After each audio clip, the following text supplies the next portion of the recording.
महादेव से बिछड़कर क्यों बेल के पेड़ में रहना पड़ा। 12 साल माता पार्वती को बेल के पेड़ में आइए जानते हैं एक सच्ची कहानी। एक बार माता पार्वती और महादेव घने वन से होकर जा रहे थे। चलते चलते माता पार्वती को अचानक भूख लग गई। उन्होंने प्रेम पूर्वक महादेव से कहा, प्रिय स्वामी, मुझे बहुत भूख लगी है, कृपया इस वन से मेरे लिए कोई फल ले आइए। महादेव मुस्कुराते हुए बोले, हे प्रिया देवी, इस वन के फल तुम्हें रुचिकर नहीं लगेंगे। माता पार्वती ने आश्चर्य से पूछा, ऐसा क्यों स्वामी? इस वन में ऐसा क्या है जो मुझे पसंद नहीं आएगा? मुझे कुछ न कुछ अवश्य खाना है, मेरी भूख शांत होनी चाहिए। महादेव बोले, देवी, मुझे समझ नहीं आ रहा कि इस वन से तुम्हारे लिए क्या लाऊं। तब माता पार्वती ने कहा, जो भोजन आपको सबसे अधिक प्रिय है वही मेरे लिए ले आइए, उसके अतिरिक्त मैं कुछ नहीं खाऊंगी। यह सुनकर महादेव एक बेल के वृक्ष के पास पहुंचे और वहां से 2 बेल फल तोड़कर माता पार्वती को दे दी। बेल फल देखकर माता पार्वती बहुत प्रसन्न हुई। तब महादेव बोले, देवी, किसी भी सुंदर वस्तु को देखकर अत्यधिक प्रसन्न मत हुआ करो। जो वस्तु बाहर से सुंदर दिखती है वह भीतर से उतनी ही भयावह भी हो सकती है। यदि तुम इसके भीतर झांकोगी तो स्वयं भयभीत हो जाओगी। माता पार्वती बोली, स्वामी, मैं सब जानती हूँ, कृपया मुझे यह फल खाने दीजिए।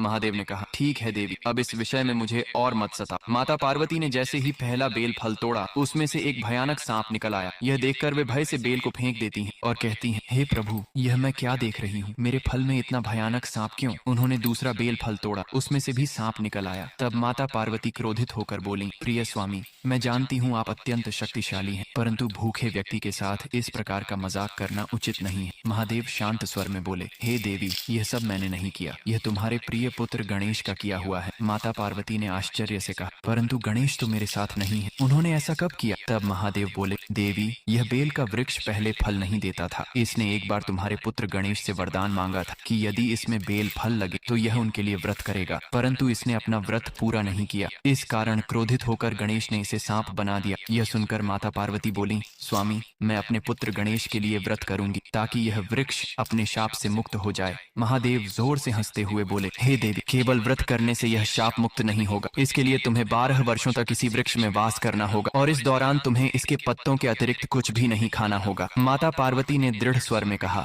मुझे यह स्वीकार है। तब महादेव भावुक होकर बोले, देवी, तुम्हारे अतिरिक्त इस धरती पर कोई भी यह तपस्या नहीं कर सकता। तुम स्वयं आदि शक्ति माँ दुर्गा हो। तुम समस्त जगत के दुख और कष्ट अपने ऊपर लेकर उनका आण चुकाती हो। यह कहकर माता पार्वती उस वृक्ष में समा गई। महादेव उस वृक्ष के नीचे बैठकर तपस्या करने लगे और करुण स्वर में बोले, मेरी अगली कथा देखने के लिए लाइक और सब्सक्राइब करें।